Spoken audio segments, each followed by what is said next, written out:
Good afternoon. Today is Monday, October 22nd, 2018. I'm Todd Bales. And I'm Jayla.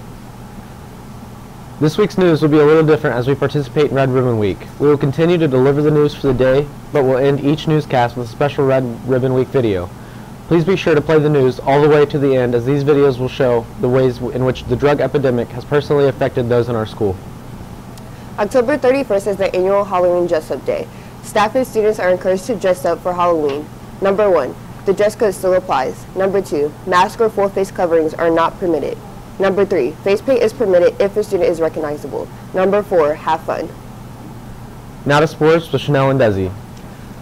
We have a new bowling coach. Come to the informational meeting tomorrow at 3:15 in the high school cafeteria. There will be a swim meeting Wednesday at 3 p.m. in the cafeteria. Anyone interested in swimming, please attend this informational meeting. All girls interested in playing basketball must attend the mandatory grind week conditioning, 3:30 to 5:30 Monday to Thursday this week. Trials will be Friday 3:30 to 5:30 and Saturday 9 a.m. to 11 a.m.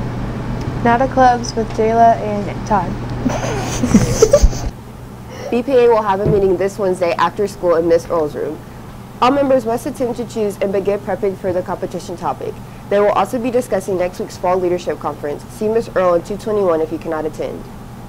Happy birthday today to Sydney Hogston, Emily Richer, and Harley Louthian. Since its beginning in 1985, the Red Ribbon has touched the lives of millions of people around the world. In response to the murder of DEA agent Enrique Camarena, angered parents and youth and communities across the country began wearing red ribbons as a symbol of their commitment to raise awareness of the killing and destruction caused by drugs in America. In 1988, NFP sponsored the first National Red Ribbon celebration. Today, the Red Ribbon serves as a catalyst to mobilize communities to educate youth and encourage participation in drug prevention activities.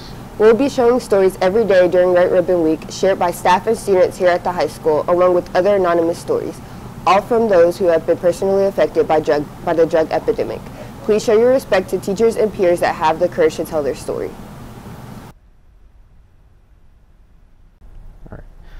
To start, I would like to ask you your name. My name is Laura Bukowski. Okay, and what do you teach here at West Carrollton High School? I teach band and basic guitar class. All right, and from what we know, you have 2 of your 3 kids are adopted? Yes. Okay, and they were born with drugs in their system when you adopted them? Yeah. Okay, and what were the drugs? All 3 of them were born with traces of cocaine and marijuana in their system. Okay, and what were some of the symptoms after birth of it? All 3 of them had different symptoms, but most of what all 3 of them had were tremors. Some of them had problems with tight muscles, or Lexi, our daughter, had trouble with feeding, so she wasn't able to latch onto her bottle. JJ had trouble. He has high tones, so he was very, very tense and stiff. It was really hard to dress him. So all of them kind of experienced different things, but mostly the tremors was probably the biggest that all 3 of them had. All right, and are they still any addicted?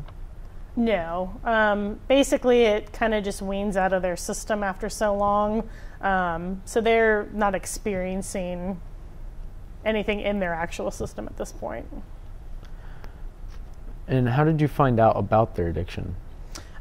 So all of our kids came through the foster system, and when we get the call to get a placement for a child, they tell us basically everything they know.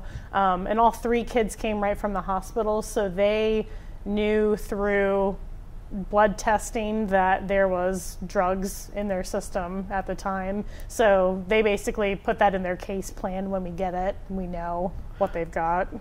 And so if the parents were to have another kid, would it immediately be put up for adoption? Not necessarily.